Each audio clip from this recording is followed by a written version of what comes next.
You both so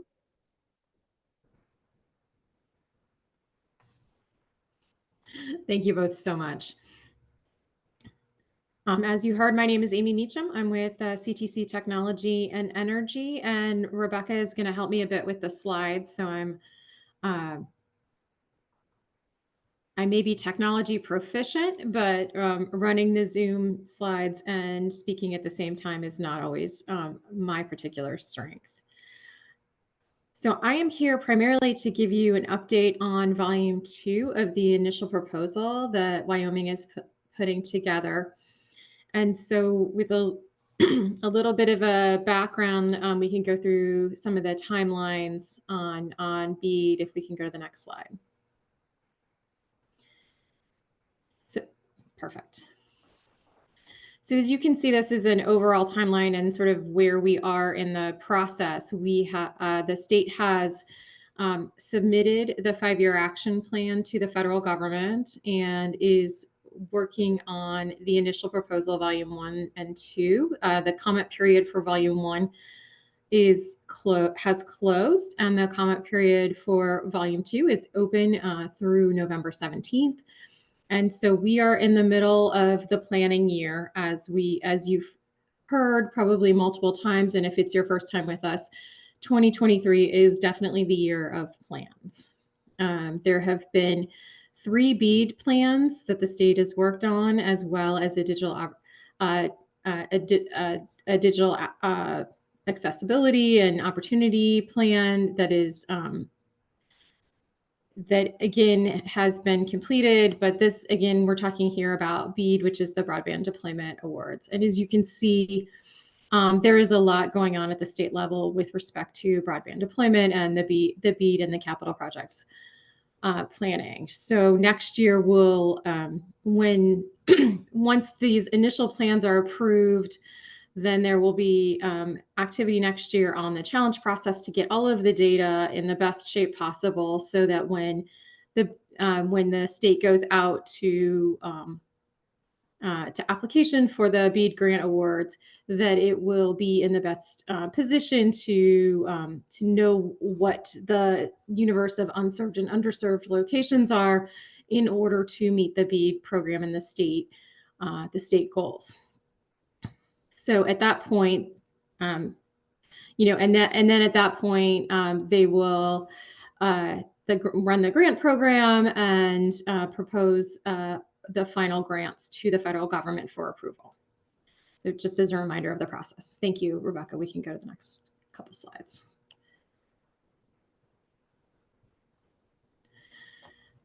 So again, the state was awarded $348 million of BEAD funding for broadband deployment. And as a quick reminder, there's a lot of definitions when you're talking about federal government funding.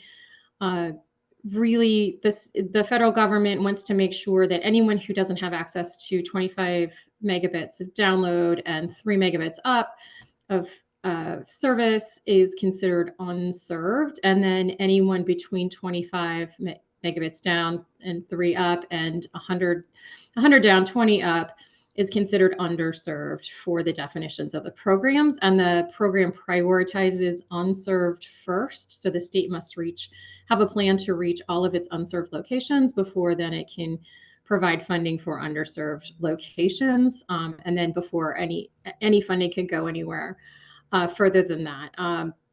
As you may have seen in other plans, the state does not look, based on some modeling, different types of models, that the state will have enough money to go much beyond getting to its unserved locations.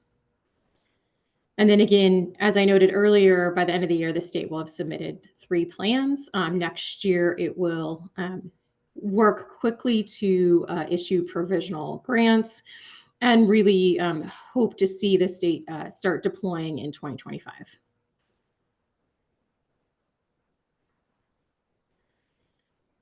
As a quick overview, again, we talked a little bit about the 5-year action plan that was submitted to the federal government back in August, and that's just a high-level framework for universal service for the state. And it included, again, it included some extensive input from stakeholders when the state did a lot of outreach and worked around the state to make sure that it heard a number of voices from different communities, different regions of the state, and different types of stakeholders, from ISPs to users to of all populations around the state. Right now, the state is working on the 2 volumes of the initial proposals, which really goes into more detail about how the state is going to implement its action plan. And we are on volume 2, which is a little bit more detailed. Volume 1 really focused on the challenge process, which is, again, making sure that those lists of unserved and underserved locations are as correct as possible. And we noted next year, the final proposal will require federal government approval before the state can take those provisional grants and make them final and start the construction process. Let's go to the next slide. This is just another way of kind of looking at the timeline and a little bit of a breakout for what we expect to see next year, starting very early with NTI's review and approval, hopefully moving quickly into that challenge process and the grant programs. So again, really hoping to get those awards out as early as possible in 2025, once NTI has reviewed and approved the plan, the final proposal.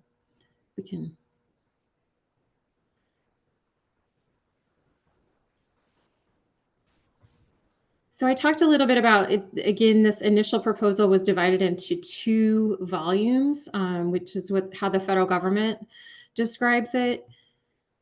A couple key parts of volume 1 were, again, the challenge process and how the state defines community anchor institution, and then a list of those anchor institutions that lacked gigabit symmetrical service. Volume 2 really goes into more detail about how the state is planning to structure the grant program. And again, as I noted, the public comment period closes in mid-November. So both volumes have 20, technically now 19 requirements, but 20 are still required as part of the plans.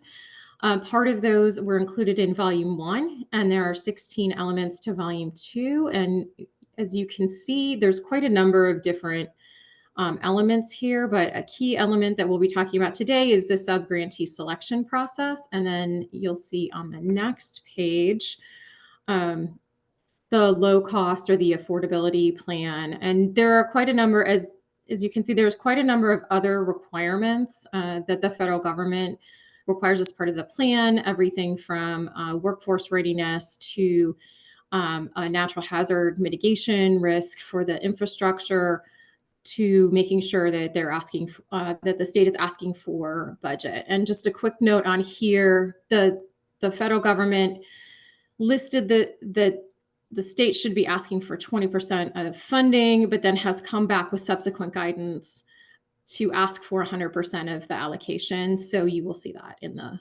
plan that's out for public comment. So again, volume 2 addresses 16 of those requirements, and 4 are really critical to what we're going to talk about today.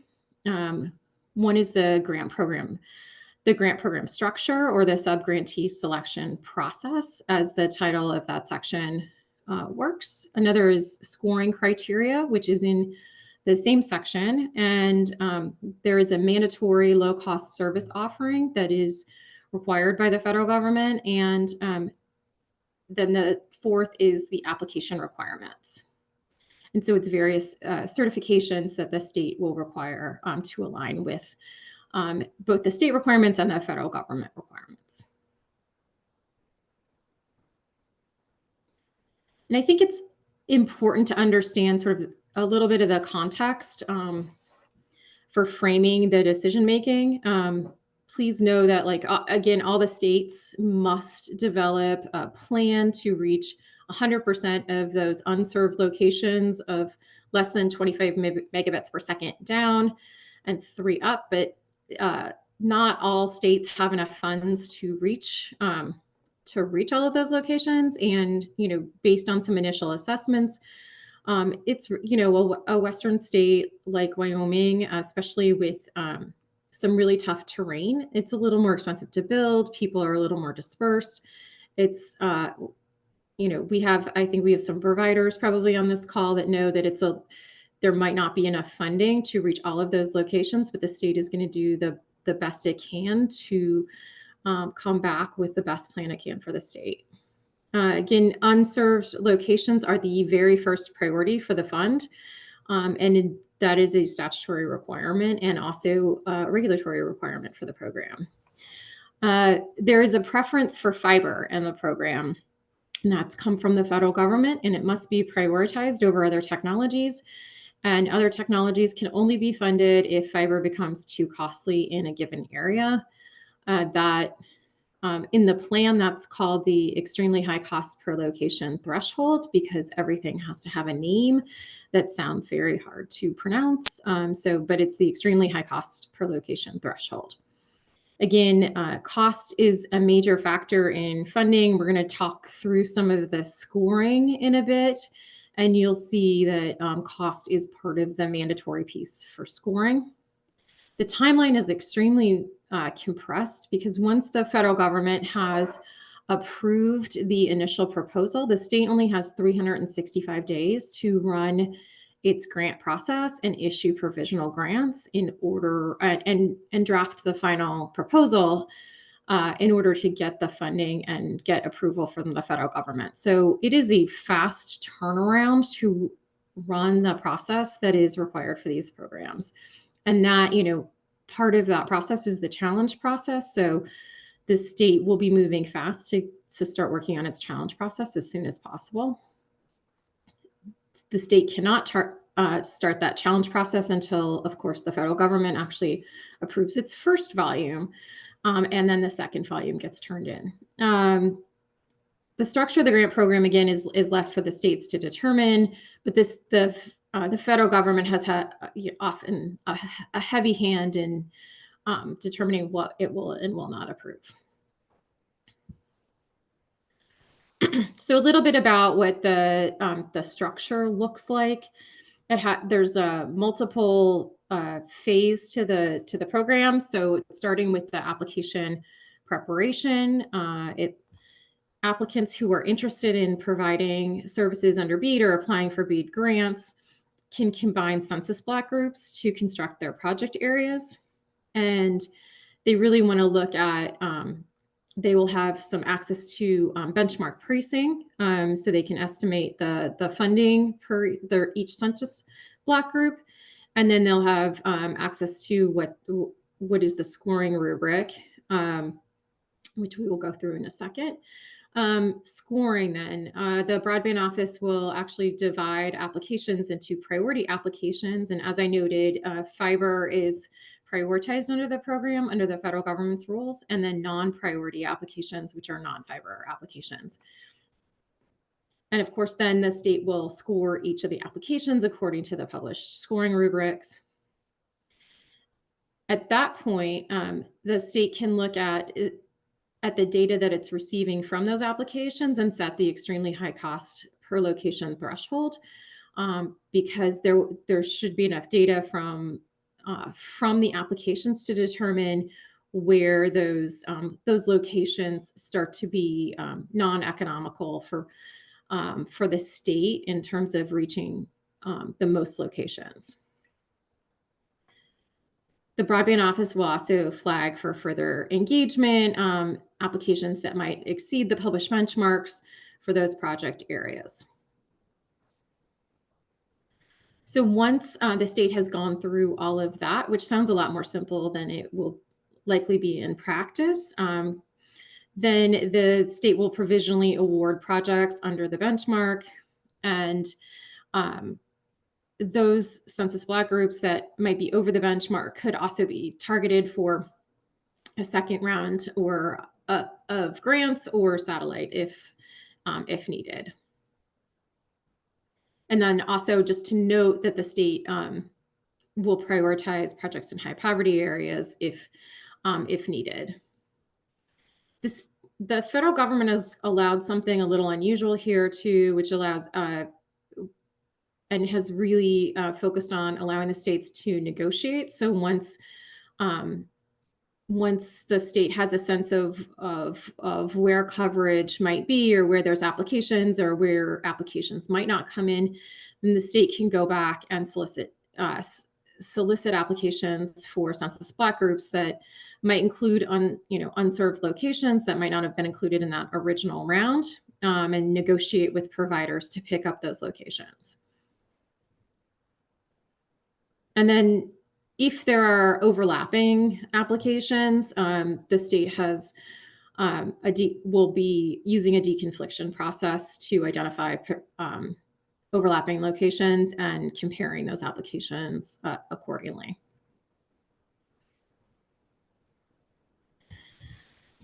So during the public comment process, the state is seeking feedback on a number of issues, and so we wanted to make sure that you're starting to think about this and providing some feedback so the state can think about and really take into consideration these comments before it finalizes its plans for the federal governments. So the grant areas are something the state has really thought deeply about, and really wanting to allow us, the federal government has allowed the states to design these grant areas themselves, but the state wants to make sure that applicants can, combine census block groups to construct these areas that in a way that makes sense for them. So at this point, the minimum unit for an application is a census block, and then you can combine the census block groups in a way, again, that makes sense. And to reduce overlap, again, applications need to ensure that all locations within the census block group are included. The applicants will have access, again, to the scoring rubric. So the questions for you are really, is the census block group an appropriate minimum geographic area? The state has also reserved the right to make those areas smaller if needed, but so something to think about is that the right starting point framework for the grants? Should the applicants, also have the opportunity to design grant areas by combining census block groups? So that is one area for comment. Scoring is another area for comment, and we'll talk about the scoring rubrics next, but at least 75% of the scoring points, the federal government required those to be allocated to cost, price, and compliance with federal labor standards. So the states had some leeway of how to divide that up, but those were the three factors that make up 75% of scoring. And then there's a secondary factor called speed to deployment that also was a mandatory factor with some leeway as to how many points that received. And then again, and that's all for priority projects and for non-priority projects. And then for non-priority projects, technical capability is another factor that the government required. So again, the state can propose, how they score with the remaining points. So something that applicants might want to comment on is, has the state proposed the appropriate criteria for the points that the state can select? Should the state think about whether any of those discretionary scoring criteria could be revised? So if we can go to the next slide, we can talk a little bit about what those scoring criteria look like. So you can see in fiber projects or priority projects, the scoring starts with what's called minimal BEAD program outlay. So that's really like the cost of the project. And so that can, the cost of the project, which would include a match. So it's like, how much is that going to cost the state for a census block? And in particular, whichever census block you might be applying for, or an ISP might be applying for. And again, that's minimal BEAD program outlay is the sort of federal term, but it's the cost, and really higher points are going to go to the proposals that fall within a certain percentage of the cost model benchmark. The formula is, there's a formula in the initial proposal, and if ISPs might want to look at that closely. There's also 15 points here for affordability, and you'll see this both in priority and non-priority projects. And this is for affordable gig symmetrical service. And then for non-priority projects, it would be service of at least 100 megabits per second, which would make those locations considered served. And fair labor practices have been allocated at 10 points. There would be higher points, again, to applicants that don't have any labor or employment violations. There are a number of requirements laid out by the federal government as to what certifications must be required here. And then that secondary criteria for priority projects includes obviously speed to deployment, because that's a mandatory requirement.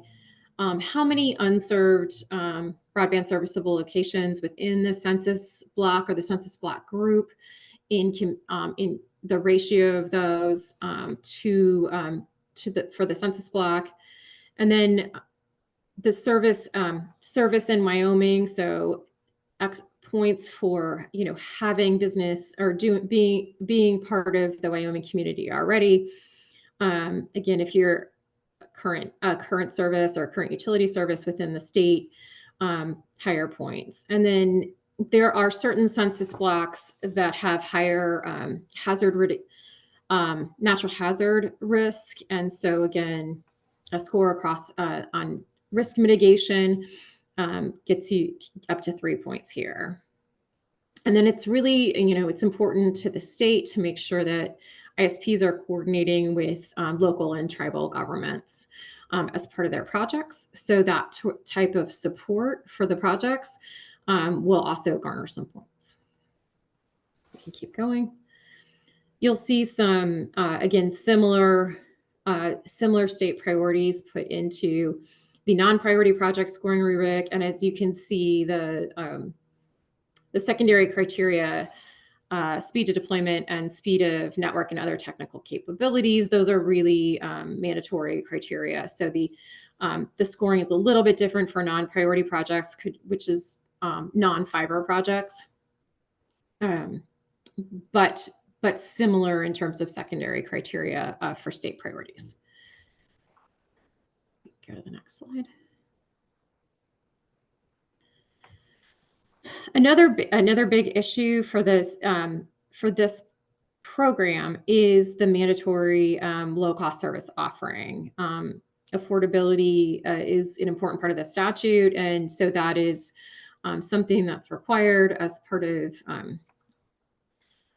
this program. And so again, the federal rules just define a mandatory low-cost service offering, and they're out for comment now is what the broadband office proposing, is that the rate set of low cost offerings. So just in terms of the low cost service option,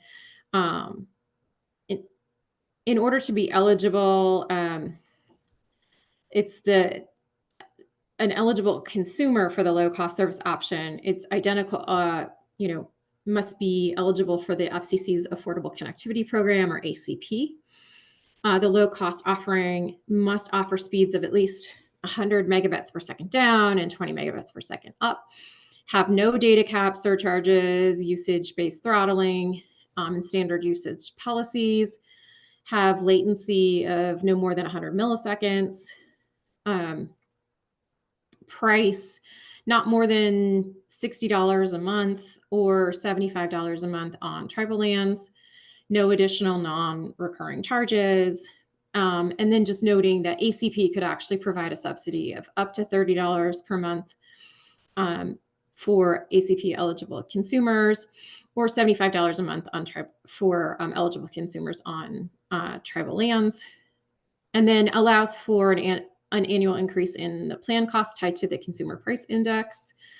And the plan must be offered for at least 8 years. Now, please note that all of this is subject to the federal government's approval of this proposal, but it will be good to get feedback on the plan, the proposal as drafted there. So as you can see, is $60 the appropriate fee for low-income Wyoming households? And, does that eligibility level of the 200% of the federal poverty level, which is the Affordable Connectivity Program eligibility, appropriate for Wyomingites? And then before I get to next steps, I'm just going to talk a little bit about some of the other requirements in the plan, just very quickly. For eligible entities, the state is, also wants to make sure that those entities are capable of not only capable of providing broadband service from an operational capacity level, but from a technical and managerial capacity. The state will be looking at financial capability, compliance with regulatory and labor laws, as we talked a little bit about, and their experience with other federal funding programs, if they've had experience there. So the state's going to be looking at a variety of criteria just to make sure that BEAD is not someone's only business plan, that they're really dealing with known entities who know how to build broadband projects and can expand broadband as provided in the statute and the rules and for the goals of the state. And so just, again, when the state's looking at this, the state's going to be looking at a lot of those criteria to make sure that it's getting high level applicants. And it wants to, again, make sure that the project areas are right for the state. So we look forward to comments on that, and that the scoring matches the state's goals and matches the appropriate goals for the state. So please feel free to comment on those items. And so again, from a high level perspective, both the volumes 1 and 2 are going to be submitted to the federal government by the end of the year. They are due at the end of December. Early next year, the state will be running the challenge process to button up the data. And then very quickly thereafter, we'll be running the grant program. So again, those will be, there's a lot of activity that you will be seeing from the state over the next, the next year and a half. And we have a lot of questions in the chat. So I wanted to start addressing those, if that's okay with you, Elena. Do you want me to start with the ones in the chat? Yes, please. Okay, and it looks like our first question is, if an unserved area is awarded under ARPA, is it automatically eliminated for the BEAD process? Pretty much. And the answer to that would be yes, because we have met the speed, or that area has met the speed requirements.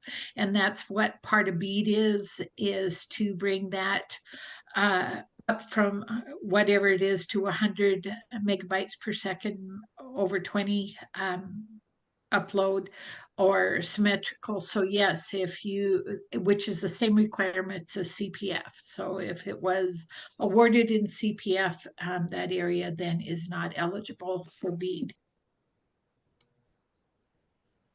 Yeah, and I'll go back to, it's really critical for both communities and ISPs to participate in the challenge process to make sure that data is correct. So there are a number of programs that the state will be using to deduplicate potential locations to make sure that it's not funding an area twice, and that it has the right list of unserved and underserved locations. So again, we look forward to having an active challenge process. Let's see. It looks like another question we have: if two competing providers apply to serve the same area, can the providers be asked to cooperate on installing the fiber, and then both serve as serve the area as a provider? This has been the case in cities where the competition is a bonus for consumers. So if David is available, I'd like him to answer that. If not, I can. Yeah, sure, Elena. And I typed a response in the chat as well. We definitely encourage providers to work together when it's appropriate, but understanding that only one will be awarded funding under either the ARPA or the BEAD program.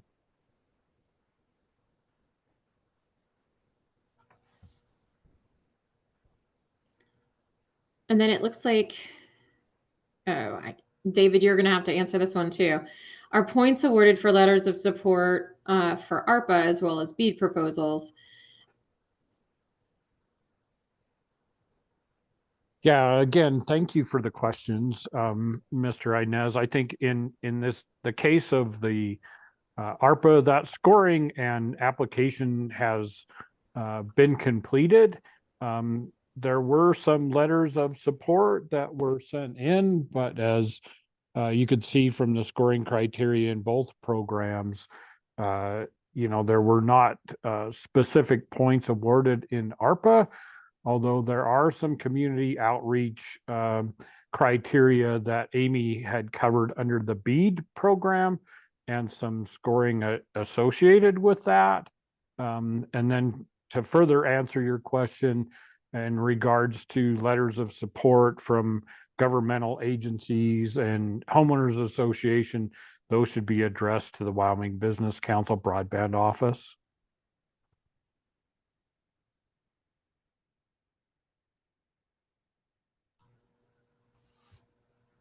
Thank you. I'm not seeing any more questions in the chat. I'm wondering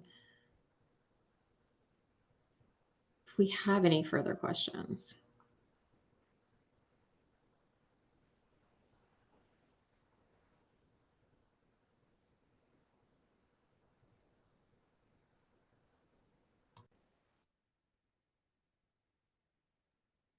I don't see any additional questions in the chat. We will be posting a recording of this session as well, so all the questions and answers will be available in that recording as well.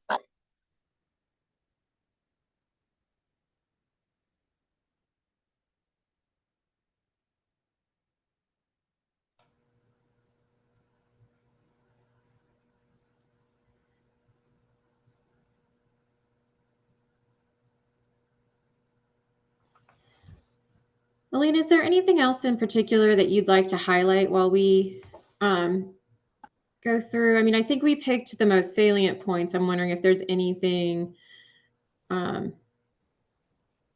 smaller that you want to talk about in terms of, not smaller, but other parts of the plan, or we want to just, these really are the sort of meat of the plan. Just to highlight again that this is a highly prescribed program by the NTIA, and and that always bodes poorly, I guess, for a state like Wyoming, because we are unique. But I want you to know we fight that a fair amount, or fight is a strong term. We introduce that an awful lot, that we have unique challenges. And one of the things that the state of Wyoming, with the 348 million, is that's a lot of money, and will go significantly far, but it won't give 100% reliable broadband to everyone. Some states, they will be able to do that. We think that this 348 million is maybe 25% to 30% of what would be overall needed. So we're going to have to we have to come up with a plan that says how we will meet these, and then we start the implementation of this. But it's a giant step forward for us. I think what we saw, the thing I wanted to also emphasize is that the ARPA CPF program was a great that program ran the gauntlet for BEAD. We learned a great deal of where those places are that people that don't have any service and that are just not going to get it through a fiber line. We all understand the topography of Wyoming and the density issues that we have. So we know we know we can't do all that, and we're well aware of that. There are other programs out there. We will continue to work after we get this one delivered to see how we close that digital divide. I'm very pleased to see the numbers on this call, and we will continue in the future to have these updates. And please feel free to email the broadband office or me. We will try to route your questions to the best person we can, which is not always me, and get back to you with some information that is applicable to what you're asking. Please be in mind, we do not sometimes know exactly what's around the corner. We've seen some changes in the program along the way as we go through, but this was a large project undertaking, and we have to understand that nobody could see what was all out there in the future. So with the ARPA CPF finally wrapping up, and glad to say that we'll get it out to you before for those providers before the 2024 build season. And then I think that the BEAD will come up with the 2025 build season. So those timelines matched up pretty well. And but what I really hope from you, especially as you look at how those the point system is put together, if you have other ideas, better ideas, or you don't like what we did, or you do like what we did, I'd sure appreciate any input that you can give. That'll just make us a stronger application in the long run. So with no other questions, I didn't see, I'm not paying any attention if any other questions came in. I will probably end this, and thank you, Amy, very much for doing the presentation, Rebecca for all the organization, and David for once again letting me call on you without any preparation. That makes my life much easier. Thank you all for coming. Thank you. Thank you.